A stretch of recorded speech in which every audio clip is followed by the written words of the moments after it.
Friends, జీవన రేఖ లోపల మనము ఒకటి తెలుసుకుందాం.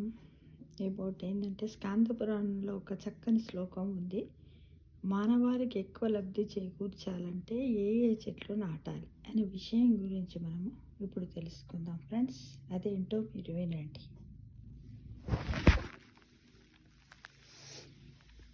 స్కాంద పురాణంలో ఒక చక్కని శ్లోకం ఏది, మానవాళికి ఎక్కువ లబ్ధి చేకూర్చాలంటే ఏ ఏ చెట్లు నాటాలి. అందులో ఒక శ్లోకం చూడండి.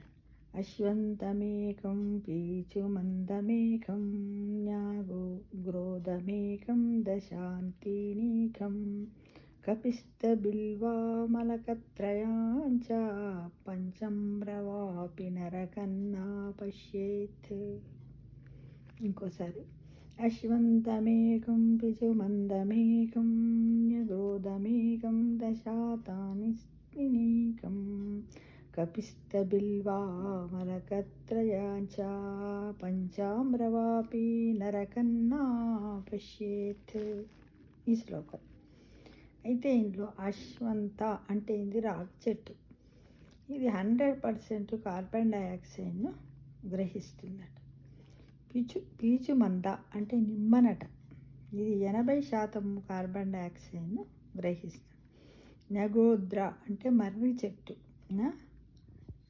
నగోద్ర అంటే మర్రి చెట్టు, అది 80% కార్బన్ డైఆక్సైడ్ని గ్రహిస్తుంది. తింత్రిని అంటే చింత చెట్టు అట.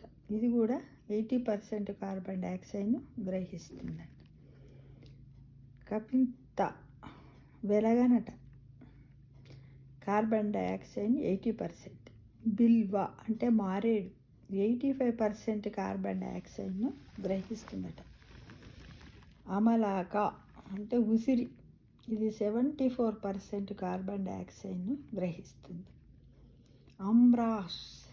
అమ్రాష్ అంటే మామిడి, ఇది 70% కార్బన్ డైఆక్సైడ్ను గ్రహిస్తుందట. వాపి అంటే నుయ్యి. ఈ చెట్లను చెప్పిన సంఖ్యలో నాటి ఒక దిగుడు బావి నిర్మించి సంరక్షించిన వారు నరకం చూడవలసిన అవసరం ఉండదట.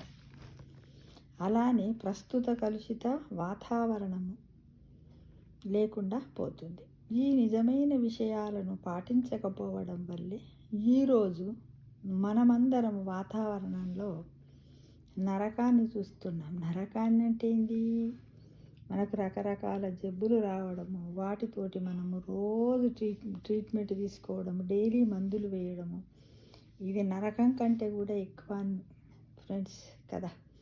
ఆరోగ్యంగా 60 ఏళ్ళు 6 నెలలు బతికినా మేలు, కానీ రోగాలతో వ్యాధులతో బాధపడితే 60 ఏళ్ళు బతికినా ఏమి లాభం కదా. రావి, మోదుగా, వేప వంటి మొక్కలు నాటడం ఆగిపోవడంతో కరువు సమస్య పెరుగుతుంది.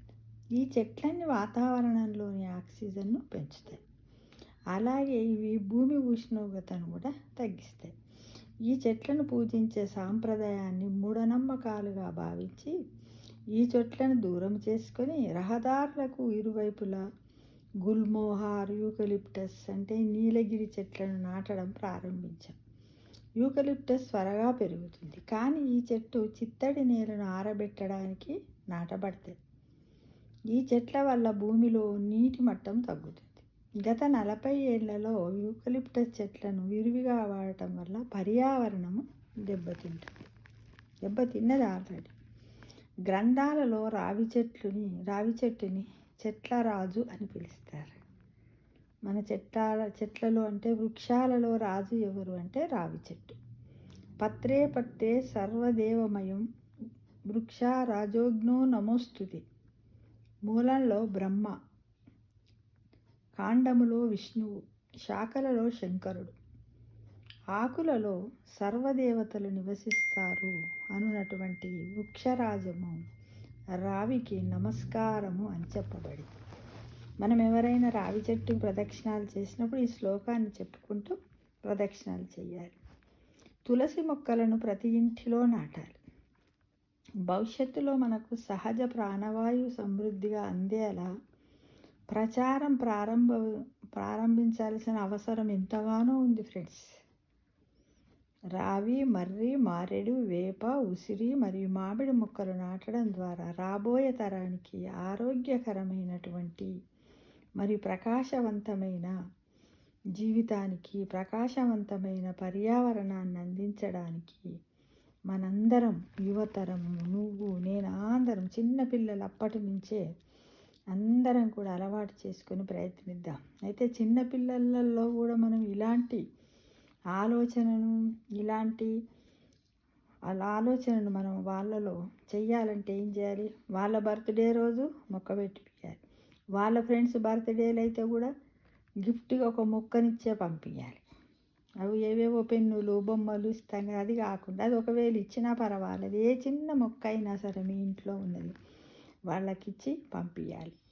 అలానే మన బర్త్డేలు, మన మ్యారేజ్ డేలు, మన పక్కింటోళ్ళు, మన చుట్టాలు ఎవరికి ఉన్నా సరే సాధ్యమైనంత వరకు ఏమైనా గృహప్రవేశాలు కానీ, సత్యనారాయణ వ్రతాలు కానీ ఎప్పుడైనా చేసుకున్నప్పుడు, ఇప్పుడు తమలపాకులు ఎలా ఇస్తాము అలానే ఒక చిన్న మొక్క ఇవ్వడానికి ప్రయత్నిస్తే అందరిలో కూడా చెట్లను పెంచాలి. ఎందుకు ఇట్లా వ్రతం చేసుకున్నప్పుడు తప్పకుండా చెట్లను ఇవ్వాలేమో, ఇస్తే సౌభాగ్యం ఉంటుందేమో, ఇంకేమేమి ధనం కలిగి వస్తుందేమో, సంపద వస్తుందేమో అని దాన్ని కూడా నమ్మకంగా మనం అందరం కూడా పెట్టుకుంటే బాగుంటుంది ఫ్రెండ్స్.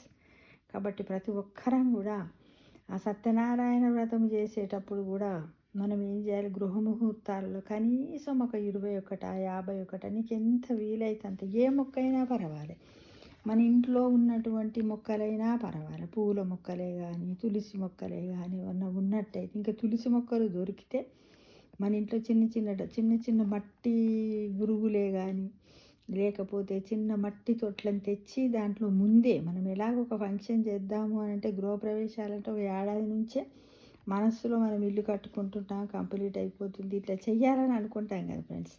అలాంటప్పుడే మనం ఇలాంటి చిన్న తొట్లనే కానీ, మన ఆర్థిక స్తోమతను బట్టి మట్టి పాత్రలను తయారు చేసుకొని దాంట్లో మనం మొక్కలను పెట్టి ముందే ఉంచి కనీసం 11, 21, 51 నీకు ఎంత వీలైతే అన్ని మొక్కలు ఇచ్చుకునే సాంప్రదాయాన్ని మన హిందూ పూజా కార్యక్రమ ధర్మాల్లో చేస్తే బాగుంటుందేమో అనేది మాత్రం నా ఒపీనియన్ ఫ్రెండ్స్. కాబట్టి మనం అందరం ఏం చెయ్యాలి? చెట్లను పెంచండి.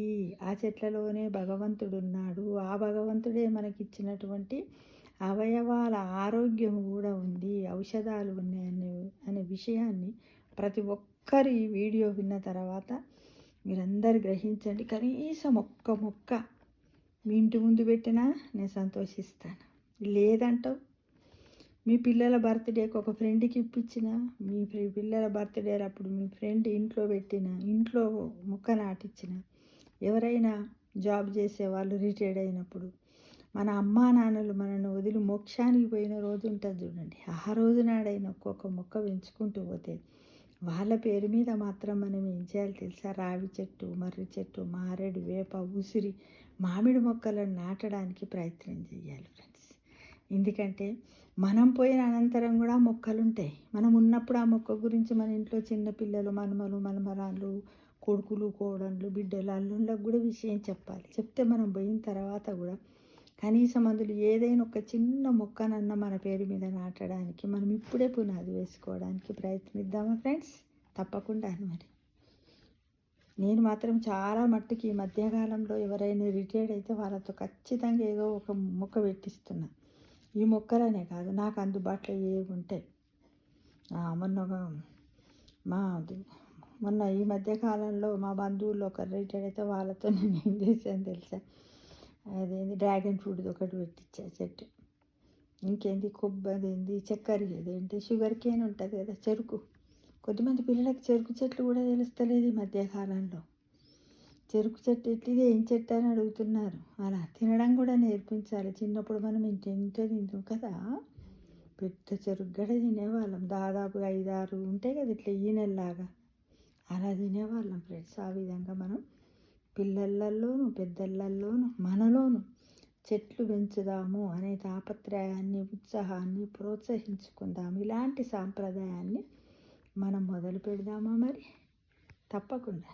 సర్వే జన సుఖినో భవంతు. వృక్షో వృక్షతి వృక్ష రక్షతి హా అని ఉంటుంది కదా ఏదో నాకు ఉమ్. అలా వృక్షాలను మనము కాపాడితే ఆ వృక్షాలు మనల్ని కాపాడుతాయట ఫ్రెండ్స్. నిజమంటారా కాదంటారా కామెంట్ బాక్స్లో పెట్టండి. సర్వే జన సుఖినో భవంతు.